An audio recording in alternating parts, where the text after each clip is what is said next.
Manusia adalah makhluk yang tidak luput dari dosa. 24 jam dalam kehidupan kita, pasti ada dosa atau kekhilafan yang diperbuat, baik disengaja maupun tidak disengaja. Padahal tujuan hidup setiap muslim adalah mencapai ridho Allah Subhanahu wa Ta'ala, serta kedamaian kehidupan di surga kelak. Lalu bagaimana mungkin kita meraih semua itu jika diri bersimbah dosa? Astagfirullahalazim. Iya, beristighfar, memohon ampun kepada Allah merupakan salah satu cara untuk menghapus dosa-dosa seorang hamba Allah. Rasulullah Shallallahu Alaihi Wasallam bersabda, setiap anak Adam pernah bersalah, dan sebaik-baiknya orang yang bersalah adalah yang segera bertaubat. Hadis riwayat Tirmizi, Ibnu Majah, dan Al-Hakim. Istighfar merupakan suatu ibadah yang mulia dan menjadi salah satu cara untuk mendekatkan diri kepada Allah. Sehingga istighfar secara luas berarti rangkaian tobat seorang hamba yang diawali dengan mengucap astagfirullah dan dilengkapi dengan amalan soleh lainnya untuk menghapus dosa dan memperbaiki diri. Sebenarnya bagaimanakah kedudukan hukum istighfar itu sendiri? Yang pertama, istighfar hukumnya sunnah. Berdasarkan Al-Quran Surat Al-Muzammil ayat 20. Sesungguhnya Tuhanmu mengetahui bahwasanya kamu berdiri sembahyang kurang dari 2/3 malam, atau 1/2 malam, atau 1/3-nya. Dan demikian pula segolongan dari orang-orang yang bersama kamu. Dan Allah menetapkan ukuran malam dan siang. Allah mengetahui bahwa kamu sekali-kali tidak dapat menentukan batas-batas waktu-waktu itu.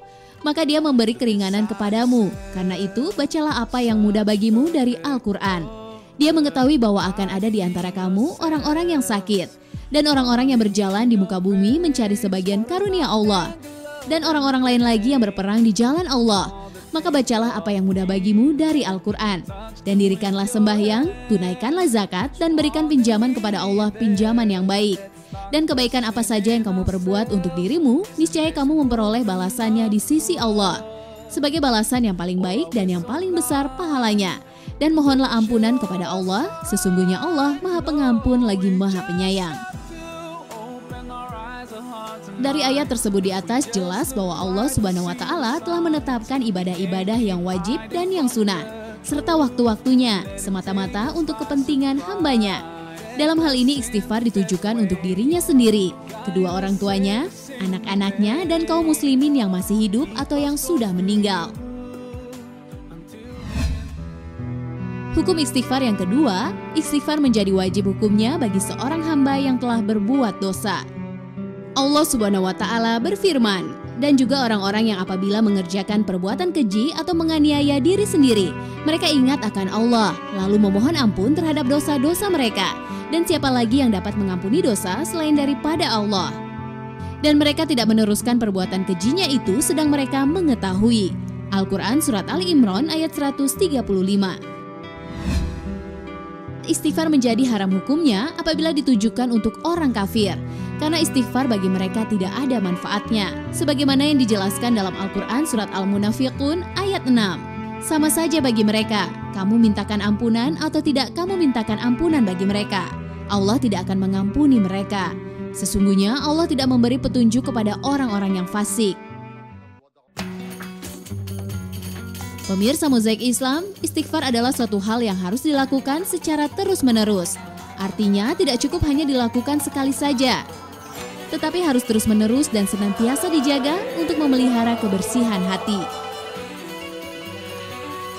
Meski Rasulullah Shallallahu Alaihi Wasallam adalah laki-laki pilihan yang mempunyai kedudukan yang sangat mulia di sisi Allah, tapi beliau selalu beristighfar. Hadis riwayat Bukhari menerangkan, Rasulullah bersabda, demi Allah aku beristighfar dan bertaubat kepadanya 100 kali dalam sehari. Dan tahukah pemirsa, selain akan mendapatkan ampunan dari Allah, banyak istighfar yang ternyata bisa mendatangkan beberapa keajaiban. Keajaiban pertama yaitu istighfar membuka jalan rizki seorang hamba. Pemirsa Mozaik Islam, seringkali kita merasa sulit sekali untuk menemukan jalan menuju rizki, meskipun sudah bekerja keras dan berdoa kepada Allah. Salah satu sebab terhalangnya rizki yaitu karena dosa-dosa kita. Keajaiban istighfar juga akan terasa dikala seorang hamba merasa sedih. Hendaklah ia memperbanyak istighfar, karena Allah akan mengganti kesedihannya dengan kegembiraan. Rasulullah bersabda, Barang siapa yang senantiasa beristighfar, maka Allah akan memberikan kegembiraan dari setiap kesedihannya dan kelapangan bagi setiap kesempitannya, dan memberi rizki dari arah yang tiada disangka-sangka. Hadis riwayat Ibnu Majah dan Ahmad. Pemirsa Mozaik Islam, istighfar seorang hamba juga sangat menyenangkan bagi Allah Subhanahu wa Ta'ala, seperti dijelaskan Rasulullah SAW dalam sabdanya. Sungguh, Allah lebih gembira dengan taubat hambanya daripada kegembiraan salah seorang dari kalian yang menemukan untanya yang hilang di padang pasir. Hadis riwayat Bukhari dan Muslim. Subhanallah, jika Allah begitu gembira dengan taubat seorang hamba, lalu apalagi yang mungkin terjadi kecuali ampunan dan kebahagiaan yang akan didapat oleh seorang hamba. Karena niscaya Allah akan memberikan ridhonya dan menyelamatkan orang-orang yang bertaubat dari api neraka.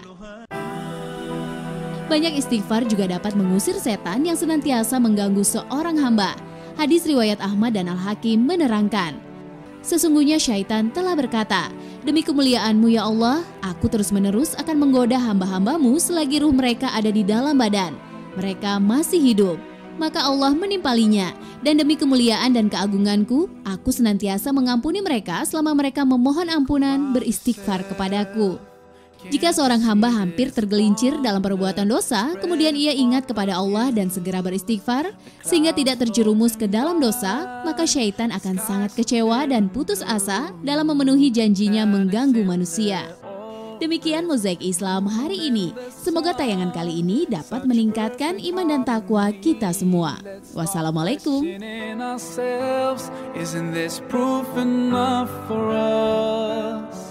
Or are we so blind to push it all aside?